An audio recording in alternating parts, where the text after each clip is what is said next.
Call this meeting to order. This is a Livingston Parish Ordinance Committee meeting. Today is October 24th. Push your mic in, Shane, push it down. It's not even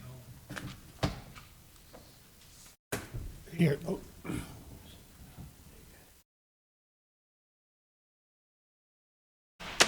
I call this meeting to order. This is a Livingston Parish Ordinance Committee meeting. Today is, it's working. here, let me try a new mic. All right, thanks, John. That was very nice. Do the time. Take three. I call this meeting to order. This is a Livingston Parish Ordinance Committee meeting. Today is October the 24th. It's a few minutes after 6 p.m. Let's stand up and have a quick word of prayer.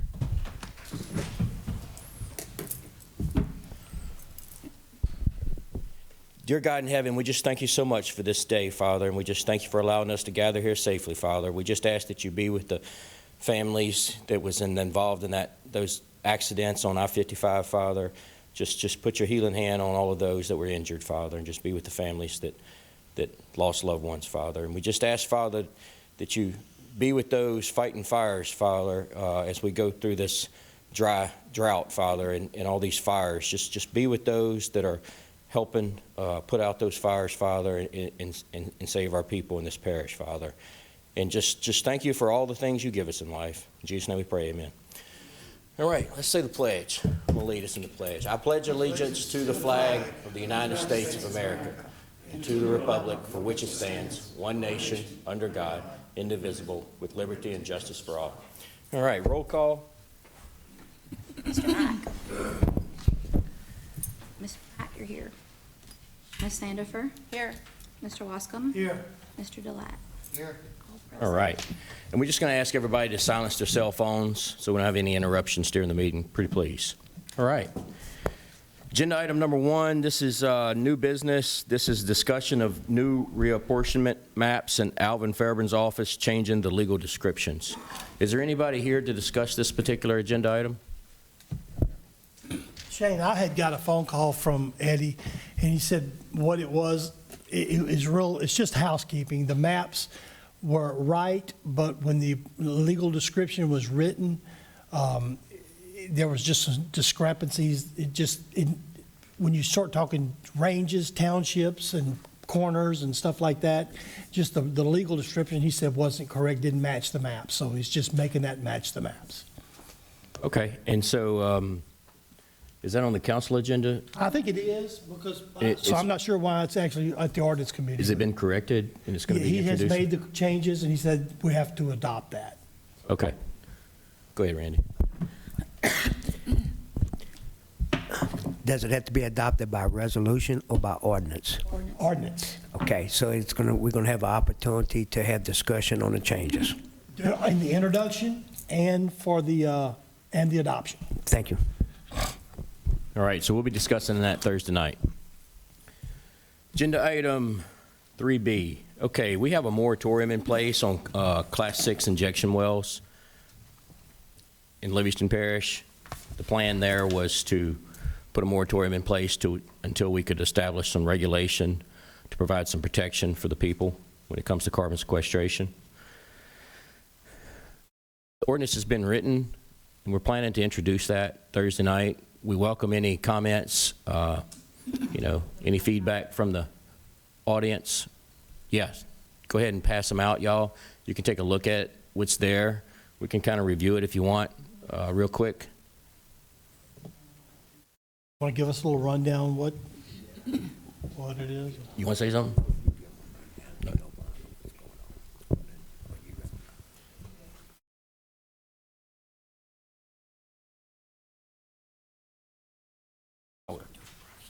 Okay.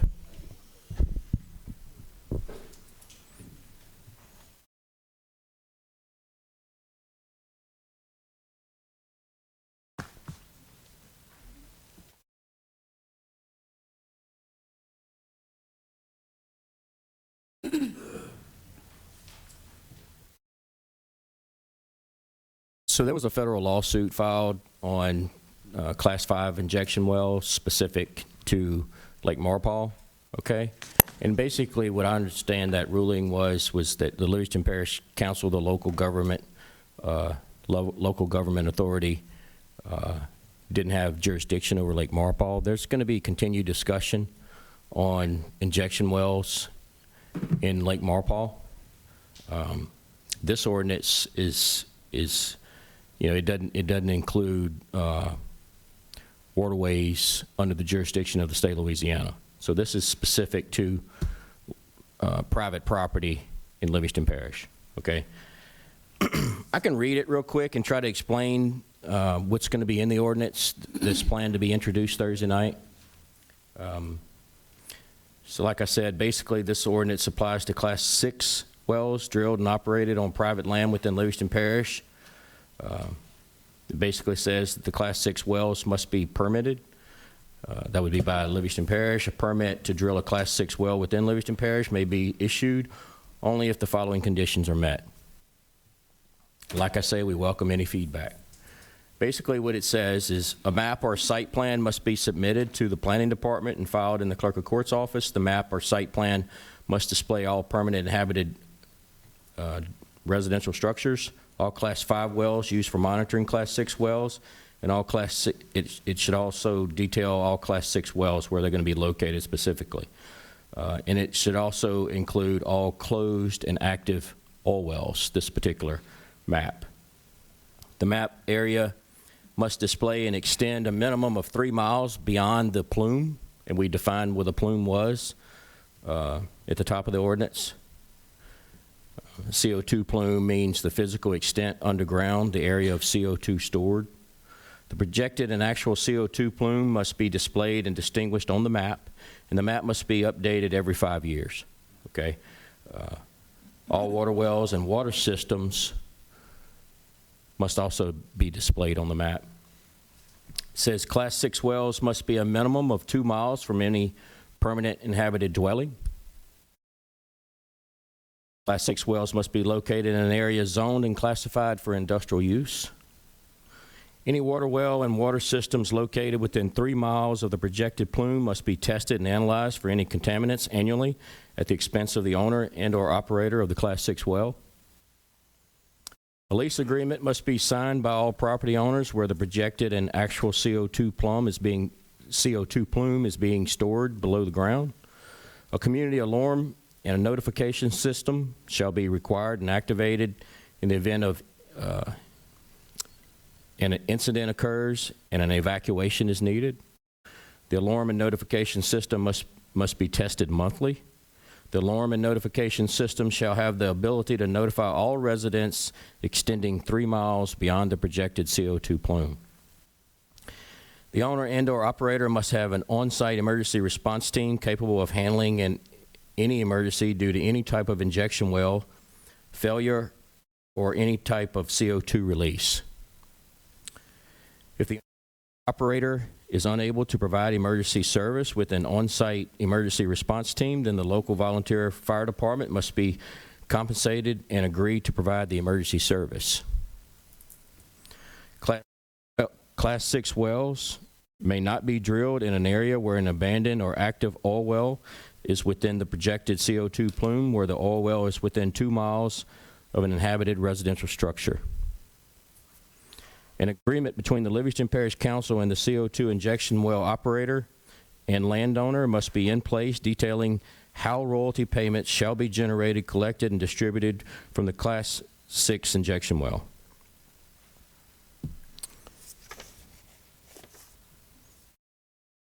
Any questions? Come on up, Mr. Holden. We'll get you.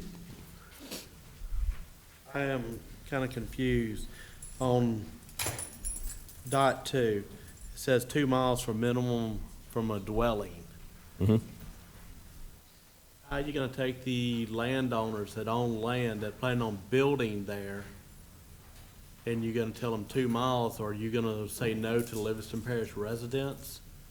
Like if we own 10 acres and you're drilling a well and we're 1.8 miles away from it, are you going to stop us from building a structure on there for dwelling? No, that's not the intent here. What my interpretation of thanks for asking that question, by the way. the residents is what we protecting the residents is what we have in mind here. We wouldn't deny them their permit. Basically, what we're saying is if there's an inhabited dwelling that exists, then the CO2 operator and landowner, would not be able to drill a well within 2 miles of that residential structure. You see what I'm saying? So if the residential structure exists today, then they have to be more than 2 miles away from that residential structure before they drill, or they wouldn't be able to get a permit to drill.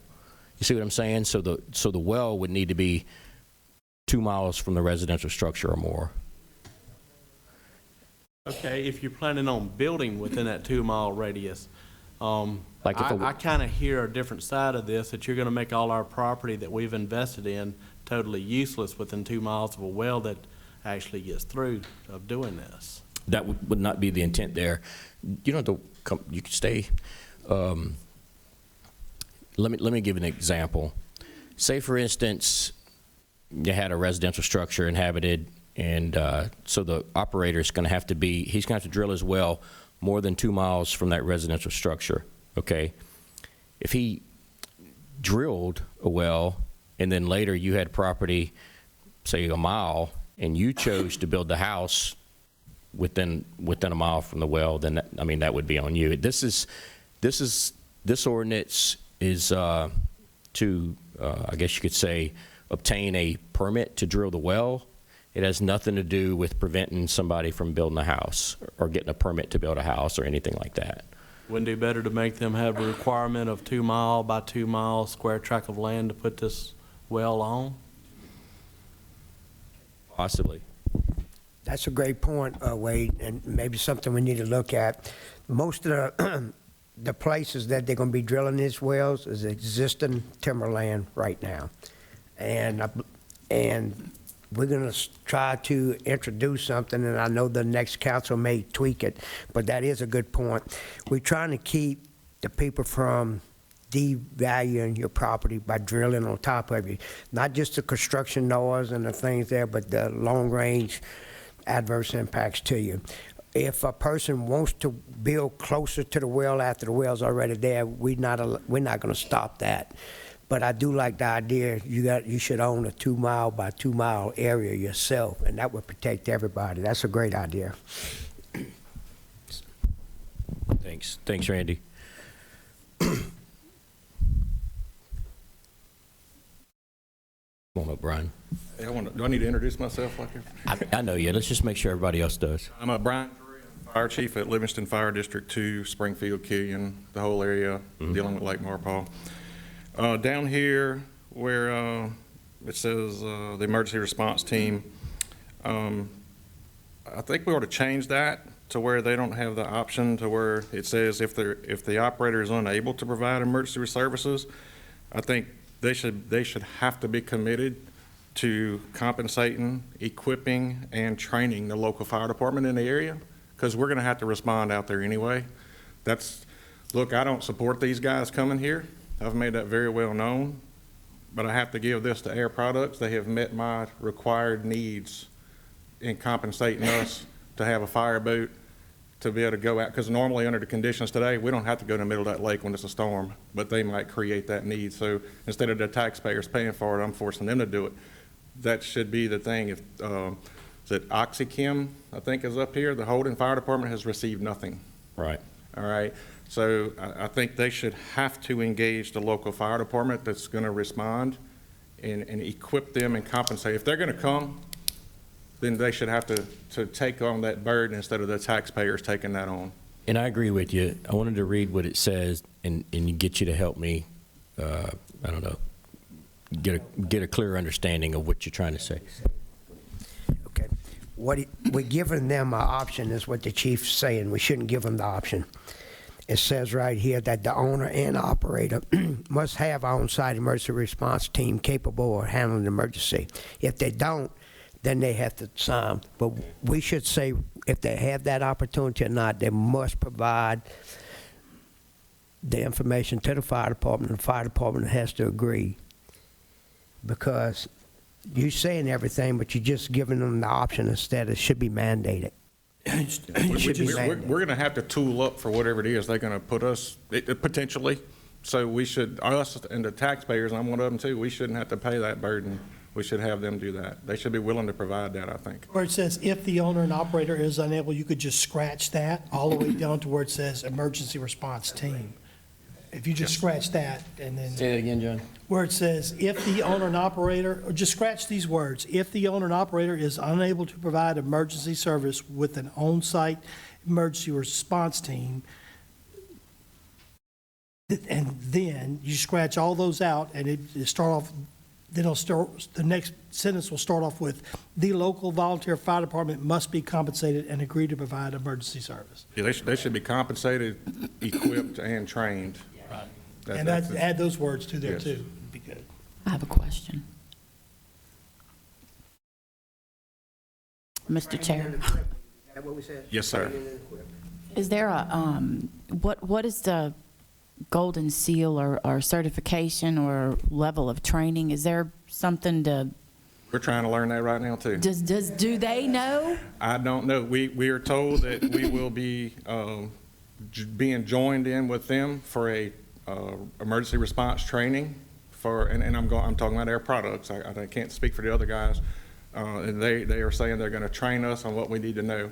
And I've already informed them, and they have it on their list, that we don't have the detectors or the sensors, whatever we need to detect what's going on out there, that they should provide that, and they're agreeing to do that, too. Well, here's why I'm asking, because there was a breach in Mississippi, Yes. and the emergency responders, it just They didn't know. sucked the oxygen, and people were walking around not thinking right, engines weren't firing, nobody knew what to do. We don't want to be in that situation. No. So, well, when we know, how do we know how they're going to train y'all? So that's what I'm still trying to figure out. I've asked, is there any way that, like, the local agencies that are going to respond can be notified at the moment they have some kind of alert going back to they're going to be in an office, a control room somewhere else off-site monitoring these sites electronically with all the electronic sensors and such, the way I understand it. So they're going to know if something's going wrong, but I want to know too before it gets to the point that it was up in Mississippi. And then I deploy my firefighters out there to go see what's wrong, and then I don't hear from them anymore. That would be a tragic situation. Brian, is there any federal acumen or anything that's going to be required to oversee that? You know, I know y'all going to provide the emergency response, but is there any federal government or state government that's going to also be required to oversee anything? I would like to think the Coast Guard would be involved in this. really don't know all of those things yet. I've heard the Coast Guard brought up in conversations with them, but you would think that they'd have to meet some kind of requirements for those guys in DEQ. This is a rough draft we got, and I think it's something we should adopt, immediately, so we have something available. And we're going to have to continue to add to it, to amend it, to provide the information and things as we learn. And I'm not so sure it's going to be here anyway. And as you learn something, bring it to us, please. Please Yeah, do. oh, I definitely You will. know, if you- I've maintained a good line of contact with Randy, just because we're all living and we're having to live with it and deal with what's coming, and my stance on it, and I'm taking a pretty good beating right now because of a video that's out there of me accepting their check. But I'm the voice of the people in this, and I do feel like I'm having to, I hate to say the words out, but like dance with the devil, so to speak. Nobody wants them here. They know that I don't want them here. But if I don't go speaking for the people, we're going to be burdened with paying for whatever we need to respond out there. I have to give that to Air Products. They've respected my wishes on that. Okay. Do I wish they were coming? No, sir. But Brian, I want to go on record and let everyone know you are a stalwart of that community, and you've always taken the lead to provide us our safety and the firefighting, regardless of what it is. You have stood up to Air Products as much as you can stand up, but you also are an intelligent, reasonable man. If they want to give you money to help fight or protect our people, I'm standing right on the side of you. But I'm also going to stand to try to make sure that it's at a minimum that they're in our lake, and hopefully none at all. But appreciate that. Thank you, Brian. Yeah, and I jotted down a note. I don't know. I'm going to think about it some more, but I put down here the the fire chief of the local responding fire district must agree to the type of training and approve the type of training being received. I agree with that. You know, something like that, Yeah. before Livingston Parish can issue a permit, I right? agree with that And wholeheartedly. I want to also say that I feel the same way Randy does. I'm going to try to prevent carbon capture from being, the Class 6 wells being drilled in Lake Marpaw and north of Holden. But I'm trying to work within my local jurisdiction authority, my governing authority here, to try to provide some type of protection layer. So it's We kinda were all where kind at. of caught off guard with this. Right. Thank you, Brian. Thank you. Anybody else want to provide any type of feedback? Come on up. Emily Trace Road, French Settlement. My question is, like, she just brought up about Mississippi, and I'm paraphrasing because it's been a little while since I read the article, and I have serious lung problems and have for years, and COVID really set me off. They're talking about people that's still on oxygen that went through that in Mississippi and like live on it, can't even let it. We're talking about people in their 20s, 30s, and 40s. They're not old people. And if in this article is talking about how the oxygen was depleted and the engines couldn't run.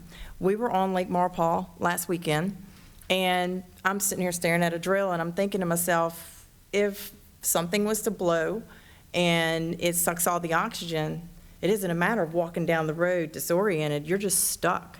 Because if you can't get your boat in motion, how is EMS or anybody else going to come out there? So, like, I know I'm talking in circles here, but, like, is there something that they can do to tell us this is our secondary plan for when that happens, to make sure that that's put in place? Because there's going to be families out there with their kids.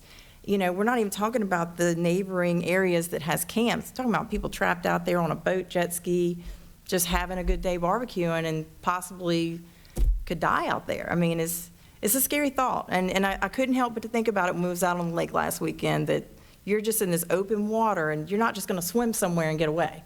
You know, as it is, you're trying to breathe. So, I don't know. It's just a scary thought. And I'm just wondering if there's some way we can make them to prove to us that there's a secondary way that they can get out there, because the engine is apparently not going to be the way to do it, according to that article. I mean, that article, I wish I'd have saved it. I read it while we was on the road on vacation, but yeah, they really laid out some details, and of course you won't find it on Google. It's, you can't Google Satarsa, Mississippi carbon capture breach. Well, it was a particular article Oh, that okay. gave a lot of details that nobody else did, and we were in and out of service, and I should have saved it. I wish I had, but it gave more details than any article I'd ever seen. But there's a lot of people out there that's still dealing with lung trouble. So, you know, I think that's awful. And I'm just thinking, if you're sitting on the lake and you're having oxygen depleted, and nobody's carrying an oxygen can like when you go to the mountains on vacation. So what are you going to do until somebody can get to you? It was 45 minutes before it was even reported that thing had breached, and it had blown because of mud that shifted because of too much rain. And Mississippi has more stable soil than we have. So that's right there in Lake Marpaw where we play in the summer, and the thought of being out there and something like that happening is just, it's awful. I just can't even, makes you not want to bring your grandkids. So anyways, I just thought I'd bring that up, that I really would love to see what's their secondary plan. Because if, you know, that article, according to that, the engines were useless. They were useless for quite some time. So anyways, that's all I got. Thank you, Ms. Holden. Come on up, Brian. That is part of what I'm going after, is that I don't know if they're gonna have audible alarms out there, I don't know yet. Those are part of the questions we're trying to ask, if they can notify everyone, not just the officials, not just their people, but is there gonna be like an audible alarm that goes off on the lake? I don't know that yet. Those are things that I have on my list to ask, so, and for what you're saying, because that's one of my concerns too. The people on the lake, those are our people. That's my family, my friends, our community. We want to take care of them. That's what I spend my life trying to do. So we're not going to stop. We're going to keep going for that too.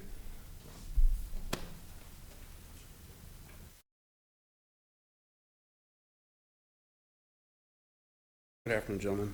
Ralph Burgess. Few things here I'm looking at on y'all's ordinance here. Just to make mention, you may want to look into, right now, the state has a unit map standard for wells. Say that again? It's called a unit map standard. It's required that a licensed surveyor turn that in, not just a general PE or anybody else. So you may want to look into the unit map standards also. You touch on a little bit of that on your first clause here, but look into that also, because I would suggest that you have a licensed surveyor also. Who's capable of performing that? Professional land surveyor. That's the only one capable of doing it in the state of Louisiana. Number two, you have the, I was listening to the 2x2 square, the injection well location. So my understanding, and I'm just now getting to understand a lot, my company does a lot of municipal work. I'm getting to understand more and more about this injection wells lately. We haven't done any ourselves because I'm a professional land surveyor, by the way. So I'm learning more and more about this. But if it's something similar to what the oil base is, if we're trying to protect the public, a 2 mile by 2 mile square is not, to me, is not sufficient enough, because your plume can reach out to 3 miles in the ground, from my understanding. It gives you a 1 mile buffer. If you were going to look at this, I would just suggest that you do a 2 mile radius from the injection head. So you're talking about 4 miles squared versus 12 miles squared. Okay, so you may want to look at that, especially if they're doing more in rural areas. If they're actually doing out toward more Livingston, upper part toward St. Helena, where it's more in the warehouse or property area and stuff like that, that can be easily done. If you're talking about more toward Dillon Springs Walker, where you want to try to keep these wells out of a more populated area, then the 2 mile by 2 mile will allow those wells to get into that location. I personally own 40 acres. You can put 2 wells on my property with that ordinance. Okay, so it's just a suggestion. Okay. Thank you very much. Oh, no problem. And I started thinking about what Mr. Holden said earlier. Maybe it shouldn't be 2 miles from residential inhabited dwellings. Maybe it should be from the property line. And that way, if it was 2 miles from the property line, there would be no way that you'd be able to build a house within the 2 miles from the wellhead. I appreciate it's y'all's feedback that helps us get this right to protect the people. You know, we can't come up with, this without you. So thank you for all that feedback. Is there anybody else that would like to provide? Come on up, Sarah.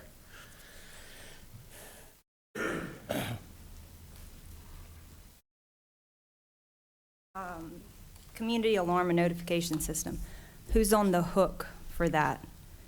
It doesn't really specify if that's the parish or the owner operator of the well. Okay. So that's good feedback. Let me just read that again and make sure. Okay, so a community alarm and notification system shall be required and activated in the event an incident occurs. Let's see.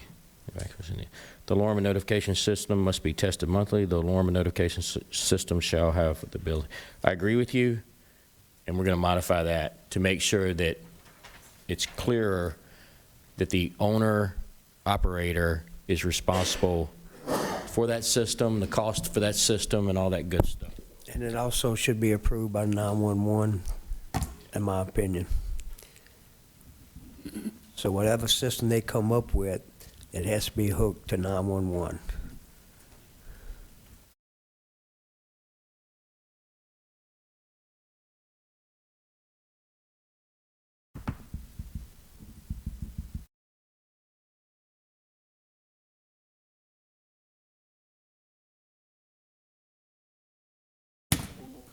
Come on. 50 years from now, when the Air Products is gone and we're in a different world, Yeah. what kind of bond can we get from these folks to cover? When we do water wells, we have to take, and we've got a state mandated weight that we've got to cap these wells. Who decommissions these wells when they're no longer being used? I don't know the answer to that question, but it was verbally communicated to me that they were going to have to cap these, but I am going to write that down, and we're going to try to do some research. Can you ask that question one more time? So, say it again. Capping wells once the well's closed. Yeah. If I were to do the job, if it was my well, I would have to give the community a bond, a security bond, to cover that amount, because if Air Products goes bankruptcy or they sell to the Chinese, we're stuck holding the bag to pay for the capping of the well. Do you pay it up front, Mr. Wade, or do they pay per year? How does that work? Normally, you got to buy the bond for the duration up front. So So the parish would get like $50 million bond if they got emergency to go. So that bond would mature, and it wouldn't matter if was in business 10 years or 40 years, that bond would cover. Is that correct? They got to be a federally backed bond.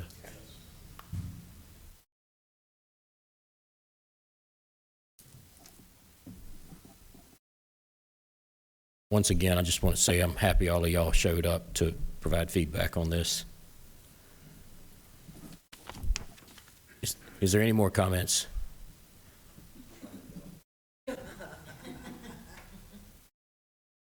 Like I said, I'm trying to catch up a little bit on the carbon capture stuff, but in essence, the class of well we have goes along right with what we know as oil and gas wells, okay?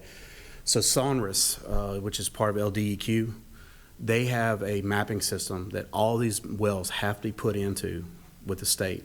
They're monitored when they go bankrupt or is something like that, or they decide to sell wells or anything. There's a formula, and and guys, please, I haven't done one of these in years, so I'm kind of going off memory.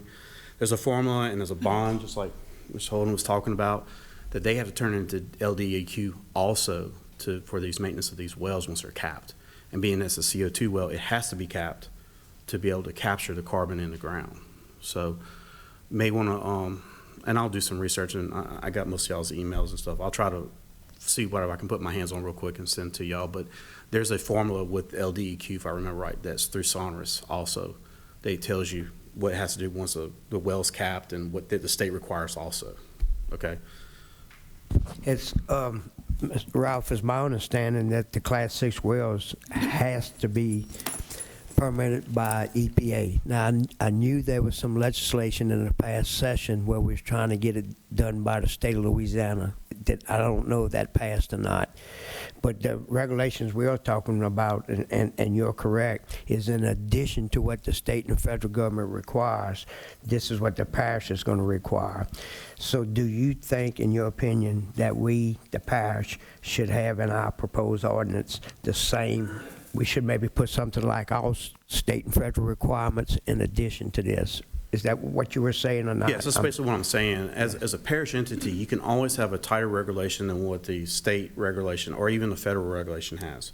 It's just like what we, in our business we call hierarchy of calls.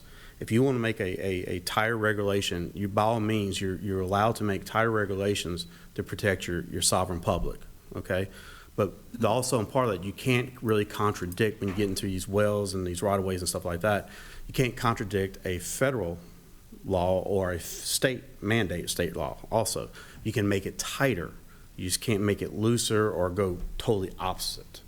Because I hate to say it, the state's going to have their hand in the money just like everybody else will. So they're going to have the lobbying, and they'll come back and slap you in the hand if you're not in, I won't say lockstep with them, but you're in the same direction that they are.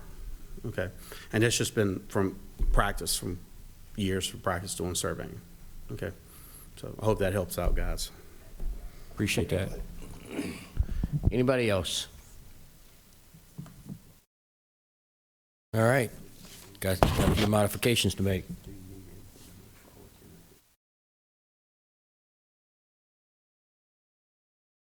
Go ahead and modify it. And then I think we've got enough time.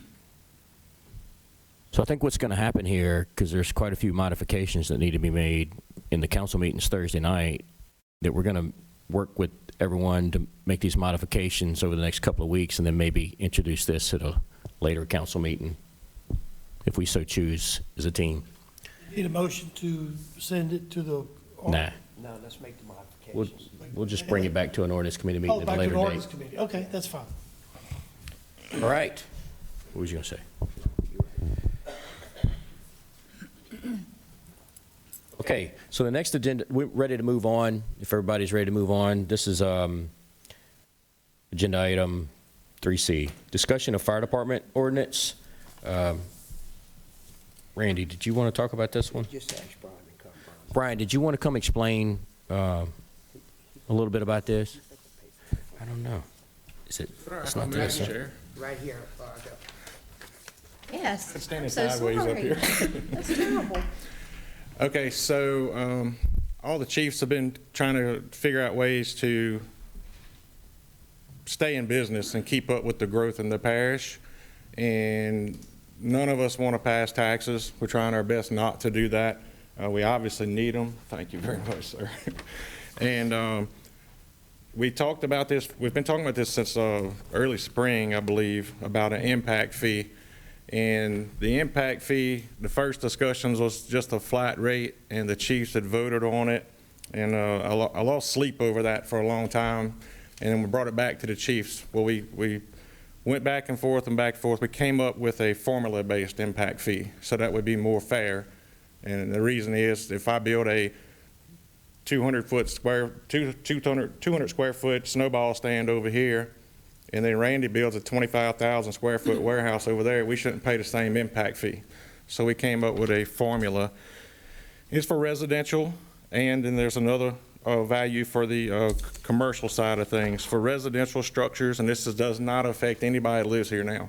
If you're going to build a new house, then yeah, it's going to affect you. My children are going to have to pay this if we can get this passed. But the residential structures is 50 cents a square foot, and it's $1,000 minimal. So when they go apply, and I guess, I don't know how this works, when they come to their permit, they would have to pay that as their permitting fees. I'm not sure how y'all do that. And then on the commercial side, it's $1.50 a square foot. And that's all the chiefs have voted and asked for us to present this. Chief Brian, is that going to be all residential and commercial, or just we talking about subdivisions and commercial? What are we talking about? All. Everything that comes in? Yes, sir. Throughout Anything the new. whole parish? Correct. Unincorporated areas of the whole parish? Yeah, if the cities decide to adopt it, that's up to them. I mean, Yes. but yeah, this is for the parish. And that way, when the new subdivisions come in, and I'll just use my district for an example.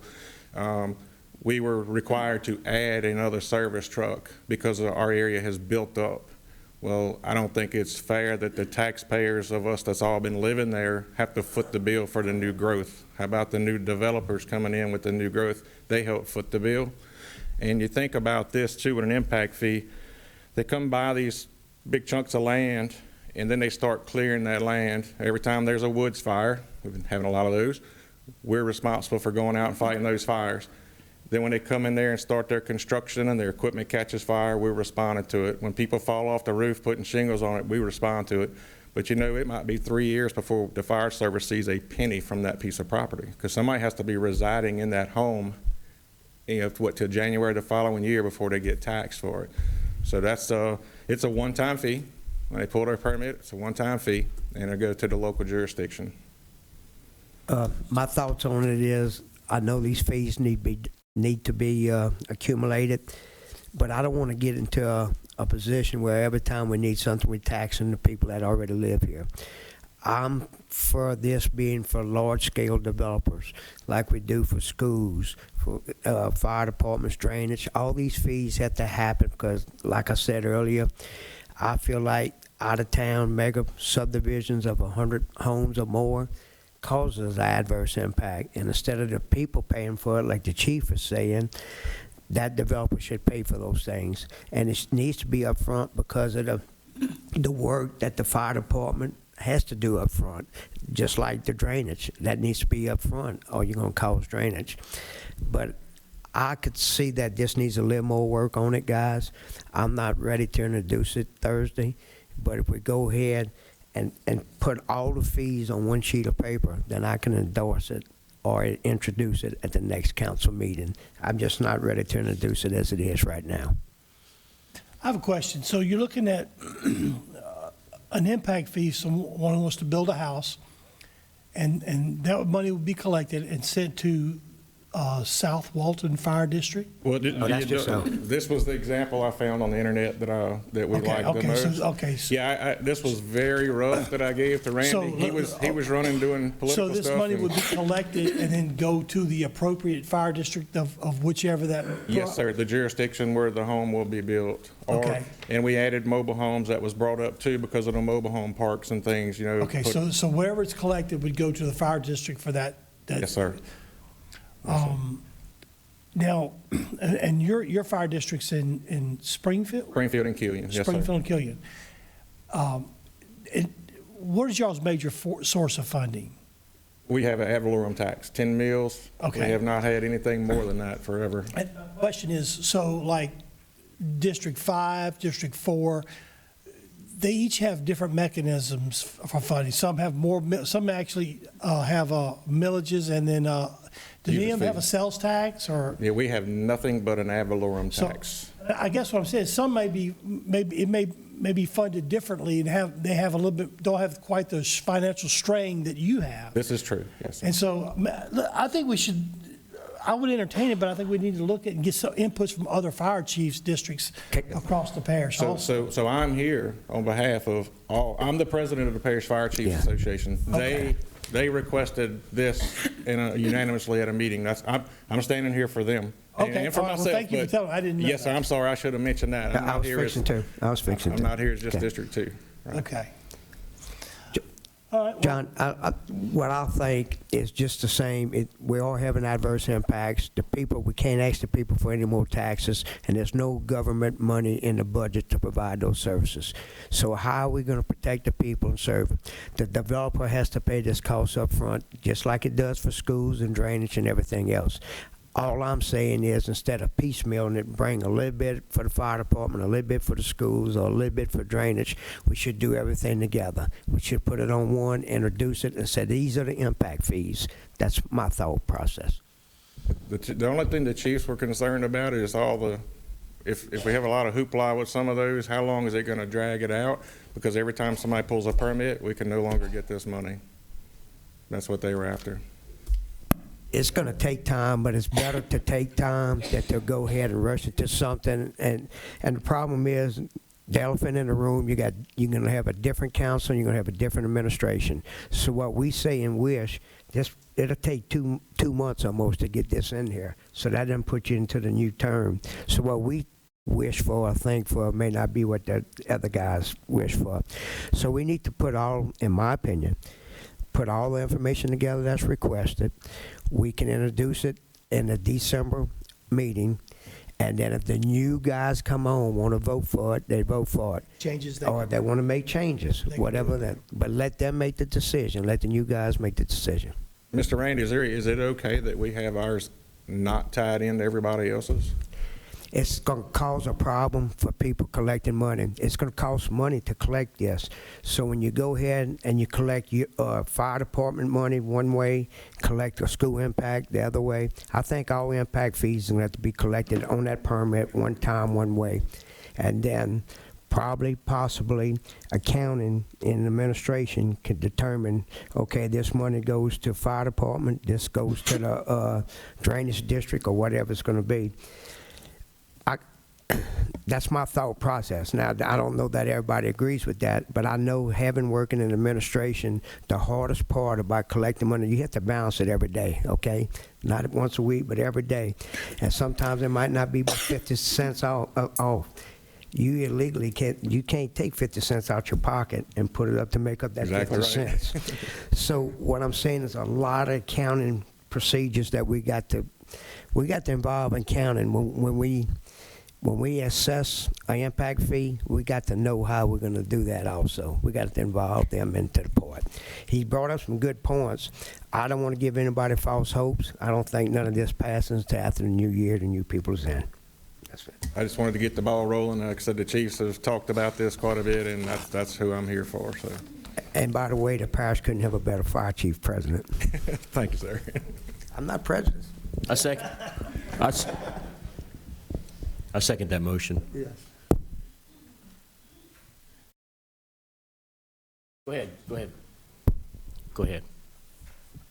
So, and I may have misheard, the fee, when would it be assessed at the development or at the permit stage? Of like the house?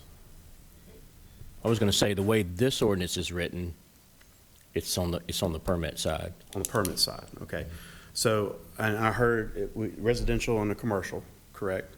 So is there gonna be an industrial rate to also, because that's especially firefighting for that? Hopefully we'll have more industrial type development come in to the parish to help for the tax base, so maybe just try and help that out. You're right, we certainly need to look at that. Okay, then the second thing is like additions to homes or total remodels, like we just went through 2016 flood where they gut everything out and rebuilt the house.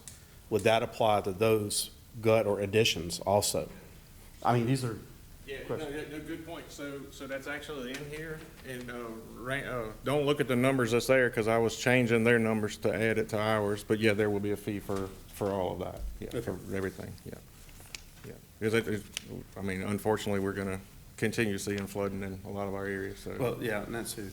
And just a suggestion, like I said, done work in all the parishes and everything. Baton Rouge, Lord have mercy, I'll just say, their plats that we do at the end of a subdivision or a simple resub is ridiculous. But one thing they do have on there is for all their impact fees, there's a statement that goes on the final plat. If you decide to take the fee at the plat stage of a subdivision or a division of property, that goes on there that has to be filled out and initialed by the clerk who accepts the money on the plat. So when it's filed, the sewer impact fee, the fire impact fee, whatever this fee shows that fee was taken and accepted by the parish and is filed with the final plat in the clerk's office. So that may be, I mean, I'm just giving you some suggestion, guys. I like that idea, and personally, that would be the best way to doing it, because if not, I know they're gonna pass the cost on regardless. Right. But if not, it's more apt for the homeowner to pay more of the cost than the developer that's making a profit. Just throwing it out there as a suggestion as a collectability, because it's, then at that point, it's open to everybody to see who's paying what. Good idea, Don. So- Thank you very much. Mr. Ralph, I called you Donald, I'm sorry. What? I called you Donald. I'm sorry, I said Ralph. All right. Appreciate everybody's feedback on that. This is going to be agenda item 3D. This is a discussion of a fee for a zoning change. Is there anybody here in the audience that would like to discuss this or talk about this? We requested this initially. At this time, I don't think a fee's gonna be required. We got new administration coming in, we got new, I'm not looking for a fee. I don't think a fee's required. Or this until I would later. like to defer it. Sorry, guys. I'll probably do, actually, I'm going through rezoning. I put an application for rezoning, and I'll just, going back and forth with planning, which they've been great about trying to get this in order and everything. It seems like there's an unknown what the fee actually is, because I got initially told like $93, and then it's $120, $130, and this. So we don't have no basis for a fee, but if we do look at a fee, we do need to get a basis for a fee for everybody. So, because it's kind of like right now, it's kind of up in the air. So. Appreciate your feedback. Mr. Ralph. Thanks, Randy. All right. More discussion on that particular agenda item? I think we're good there. I don't think, Randy, we're going to do no fees for that specific thing. Large lot subdivision. Okay, last agenda item for tonight. Discussion of large lot subdivision requirements. Okay, so I put this agenda item on the agenda. And the reason is because I had some of the Planning Commission members contact me.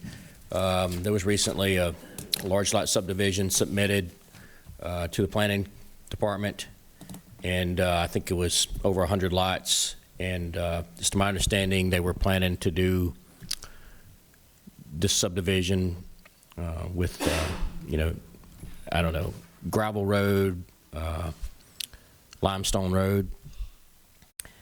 And I remember when this ordinance was introduced and adopted, okay?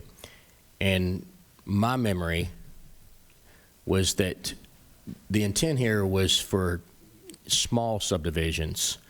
We wanted to I guess you can say, encourage large lot subdivisions and lower the cost to develop a large lot subdivision. But it was, my memory says that, or recalls that it was going to be for small subdivisions. What I mean by that is like, 30, 40 lots, not, 100, 200, 300 lot subdivisions with a gravel road. My proposal is to modify this so that the maximum amount of lots you can have in a large lot subdivision under the requirements that we currently have in a large lot subdivision would be 40 max, right? And I think the density is 3 acres per lot. I think the requirement is to have two acres per lot, right? With a density of 3 acres per lot for the whole, I guess you could say, parcel of property. And so I just think that when you get into that, 100, 200, 300 lots, that you need to go ahead and do a full-blown subdivision with improvements. That's just my thought.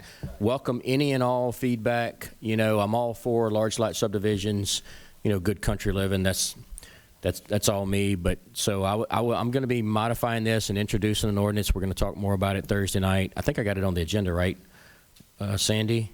I can't remember. Remember it being on there, let's see. If not, I'll put it on the next one. Randy?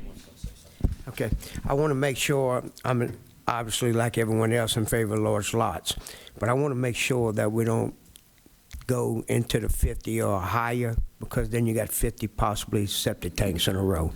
And we need to determine the large lot subdivisions, how many that number is. That's important, because you lose a little bit there if you're going to give up all those septic tanks.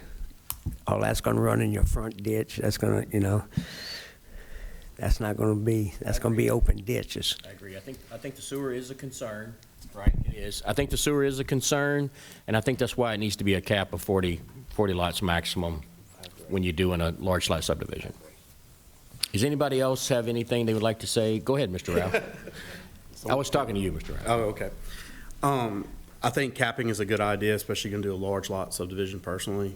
Even if you decide to do a large lot subdivision that is 100 lots, whatever, I still think we have if I remember right, and I know things have changed a little bit, haven't looked at the latest ordinance, but we have a number that we require to have sewer be put into a subdivision, and with so many lots. Granted, and all y'all know I'm preaching to the choir, we're lacking sewer, parish-wide sewer as it is. So my point too is the sewer. Traditionally, we need to get out personally, and this is just me personally, my personal opinion. We need to look at alternative methods for sewer collection besides traditional manhole gravity lines. There are vacuum systems and there's grinder systems. And I know people have got different tastes for different things and stuff like that. And I've personally been trying to get the sewer district to expand down to my road, even though I'm in a sewer district on Burgess Road. They will not expand because they had cross West Coyette, which is pretty expensive to put a force main across as it is. I've floated the idea, and they can do this in a large lot subdivision. If I'm not mistaken, Louisiana Equestrian Estates did this also, is put a grinder system in. Now, talking to some of the sewer districts, they discourage the grinder system because they just don't really, to me, don't understand it. And of course, they say there's a cost problem with it. But if you properly spec a grinder system to only allow certain pumps, then the grinder system is the most efficient thing to get in a subdivision or in the parish also. So even in a large lot subdivision, you put a grinder system in, a grinder system for that homeowner is about, just a grinder pump, is about $2,500 to $3,500, which is what a MODAD costs for a large lot. The cost to put a pipeline in for a grinder system, which they connect to, it connects in just like a water system does.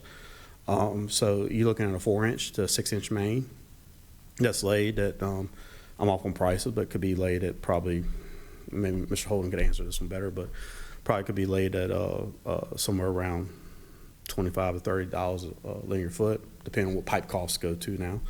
So I don't think we need to bend to allow all the MODAS, my personal opinion. I think there's alternatives out there that are willing to, we could keep for MODAS, and especially capping it. I'm kind of with Mr. Randy on this. I mean, if you cap it at 40, you got 40 of them sitting right there, and we already have an issue with sewage discharge in the parish as it is. So we need to be cognizant of that when we start to look at these, especially even large lot subdivisions. So, you know, that type of thing. So. Thanks. Thanks very much. Mr. Ralph? Anybody else? Go ahead, Mr. Holmes. To add to what he just said, just realize if you've got modads in the yard, you have to have an open ditch out front. You cannot close it up.